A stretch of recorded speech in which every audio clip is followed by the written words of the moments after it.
I just felt like it's really important to start with that and try to build a base with these guys. And honestly, because I've never been on the field with them before, we started spring ball, so I really wanted to see kind of how they reacted. And obviously, you're not going to really change a whole lot of their throwing motion and all that stuff, but we want to make sure they're doing certain things the right way so we can throw accurately and on time. And I think it's important to start, with a foundation and build on each day. Some of these drills we'll do early on and maybe not do them again until right at the end or maybe fall camp, but I think it's important to always start and build that foundation. What's your first impressions of the guys you have at quarterback, and with Sean being out, obviously Jared Stidham having to step up to take a lot of that leadership? Well, the first thing is they're all great kids. That makes it a lot easier to go in that meeting room every day when you enjoy being around those guys, and I really enjoy being around them. And Sean's been great. I mean, he's had some limited throwing on the side, kind of rehabbing and stuff, but he's dialed in and helping me coach the young quarterbacks, which I think is important. Sean's played a lot, so he's got a lot of knowledge and a lot of foundation to lean on. And Jared's played some too, so that's been good. Those two guys, older guys, a little bit more mature, and have done a really good job of kind of mentoring the younger quarterbacks. But it's been great. I've enjoyed being around them and learning their personalities, and enjoyed working with them so far. You mentioned Sean's been able to do some throwing on the side. Is that the most he's been able to do so far? Yeah, I mean, he's done a lot of footwork, a lot of drill work, a lot of stuff without throwing. But we got him on a pitch count and rehab and so forth. So we got to make sure we follow that. How was it having Coach Sullivan out there today? Oh, it was great. A legend, Heisman Trophy winner. I've known him for a little bit, being in Birmingham like I was earlier in my career, and just a lot of fun to stand there with a guy that's done as much as he has for Auburn and for our game, of college football. So he's definitely one of the legends of college football, and enjoy being around him when I can. Where do things stand with the quarterback picture? Gus had said he was trying to trim it down, at least for the competition for the starting job. And obviously everybody's looking at reps, but as far as right. reps with the first team, reps with the second team, you're trying to trim that down pretty quickly. So where do things stand? Yeah, we're still kind of evaluating them all, to be honest with you. I mean, I think Jarrett, Woody, and Malik have started getting the bulk of a lot of our reps, but at the same time, we're not anywhere ready to say, hey, we're going with these guys or whatever. We're still trying to do the evaluation. Is John still in the mix? Yeah, oh yeah. If John doesn't win the starting job, then he's going to go play another position. But right now, he's definitely still in the mix. Did you see time at quarterback? Yeah, he saw a little bit of time during our Indy time. We kind of got a rotation with him. Sometimes he'll be with individuals, sometimes he'll be with groups, sometimes he'll be with teams. So still rotating him through. What have your impressions been of Malik Lewis? For a freshman, for a guy that really should be in high school getting ready for his prom, I think he's been really, really good. I mean, he's a mature kid. He played in a great program at Roswell with some really good coaches. You can tell he's played a high-level high school football.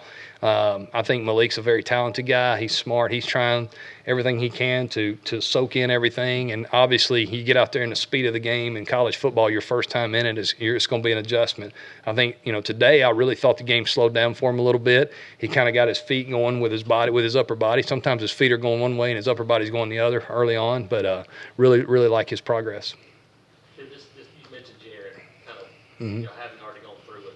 What have you seen out of him 3-4 days and kind of settling in? Well, he's really hard on himself. He's probably as critical as anybody I've been around on himself. Just when we go back and watch tape and I grade the film, he's a guy that's pretty hard on himself, which is good and bad. You don't want him to overdo it, but he holds himself accountable, which I think is very good.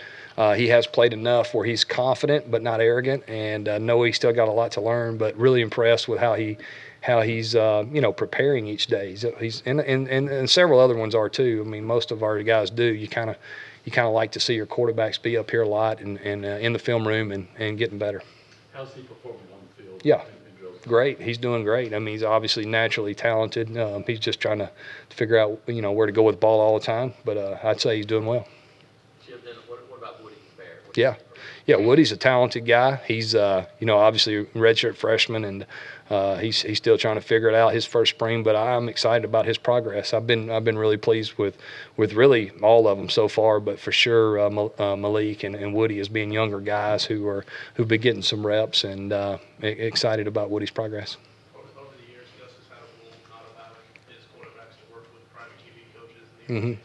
He said he was going to leave that up to you now that you're here. Yeah. Has that changed at all? Well, I think, those guys want to go work when they're away from here, and really they're just working on fundamentals and working on trying to improve and get better. So, that's something I think as time's gone, that relationship has changed over time. I'll just be honest. The year I spent out at Arizona State, I mean, every one of those guys were working with somebody, it seems like, on the West Coast. So I don't have a problem with it. And most of the guys they work with, or the few that they do, I know them a little bit anyway, and I communicate with them. So I don't have a problem with them trying to go and get better.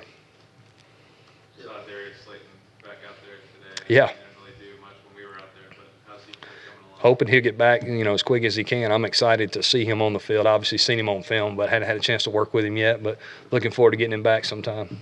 How do you look at the wide receiver group with both Darius limited and Kyle not here right now? Well, yeah, it's given some opportunity for some other guys to get a lot of work. That's for sure. So, it's a good group as a whole.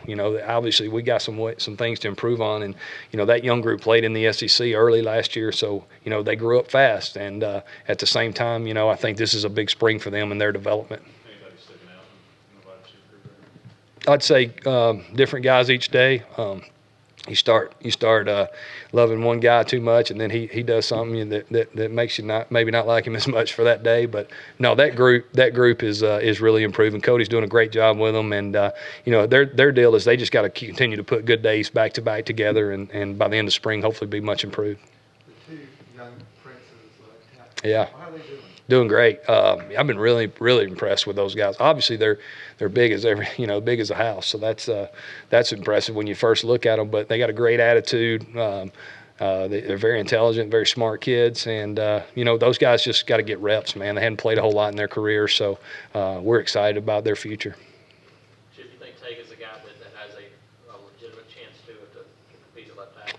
Yeah, I mean, I think so. I mean, we'll see. Time will tell on that, whether or not when he's ready and all that. But he's definitely in the mix and getting a lot of reps, and I like the progress he's making. The running back said last week that there's a lot more emphasis on getting the ball thrown to him in practice. Mhm. How have those guys developed with their hands, especially a guy like Cameron Petway who hasn't caught a lot? Yeah, you know what though, Cameron's a better pass catcher than people give him credit for, and obviously he's a really good running back, and I think for his future, I think developing himself as a route runner and catching the ball will only help him. But I've been really pleased with him. You got Tim Horton, he's one of the best running back coaches in the country, so he's it's not like he hadn't coached backs before that can route run and catch. So I think we just tried to tighten some things up with those guys and give them some answers of when to run certain types of routes, and they're doing really well. Your thoughts on Larry Porter as tight ends coach? Because Auburn is about to be a pretty heavy emphasized position under you. Yeah. And you change it all. Yeah, he's a ball coach, so he can coach any position, offense or defense. He's been a head coach before, got a lot of experience. Been really pleased with how he handles them. He understands offense, so he's done a great job. And we've got some tight ends that are developing, and getting better. And I like what I'm seeing out of that group. Larry will do a great job with them. Just kind of building on that, Jalen has had a little bit of success with South coming in fresh. Yep. What's kind of the goal for them in this spring practice? Well, I think they have to. All of them just need to mature physically. And I know you can't do that in like 15 days, but they've done that in the off season. And then being able to block at the point of contact, and then obviously we want a guy that's versatile. And at the end of the day, you build an offense around your playmakers. And if your tight ends are in your top 3 or 4 or 5 playmakers, they're going to catch balls. That's the way it works. If not, you're going to get the ball to the guys that can score. And so there's been years we've had tight ends in places I've been that have been really effective, and there's been other years they haven't. But I think the more versatile we can be with our tight ends and development, and let those guys work at the different spots, I only think it's going to help us. And then at the end of the day, after spring, we'll evaluate the offense and see where we are and who our playmakers are and how we can get them the ball, and the chips will kind of fall where they do. How do you like to handle things when you guys do scrimmage, after spring break on the offense? How do I like to? How do you like to handle that? I mean, want quarterbacks to go live?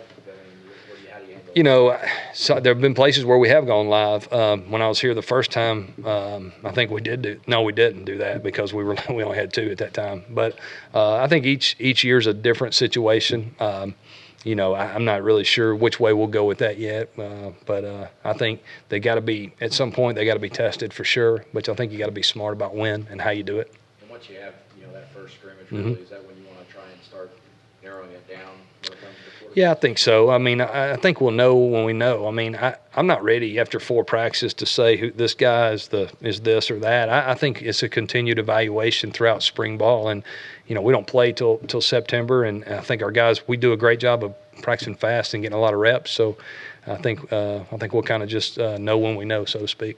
Does it say very seriously doubt that you name a starting quarterback at the end of spring? Just alluded to it's very early now, but Yeah. just in your own personal timetable, especially with Sean limited. Yeah. There's no way to make Oh, I don't think so. Sean, I want to see Sean. Sean's made a lot of plays here. When he's been healthy, he's been really effective. So, I don't think we're even close to really discussing anything like that yet. Chip, when we ask us some offensive questions now, we get that, that's Chip's fault. I'm going to leave that to Chip. Really? Can you kind of discuss how much autonomy, Good.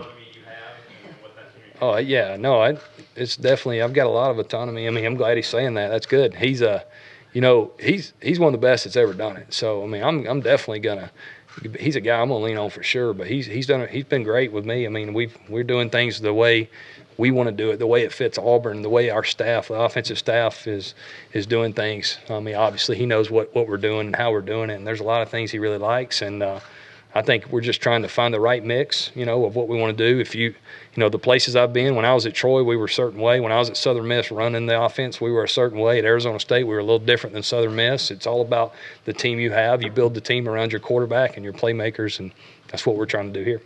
Chip, how was Braden Smith looked at right tackle? And are you mixing some other guys in the first group? Yeah, we are definitely. Braden looks good anywhere he is. I think he's a special player, special guy, great person. First one in the meeting room.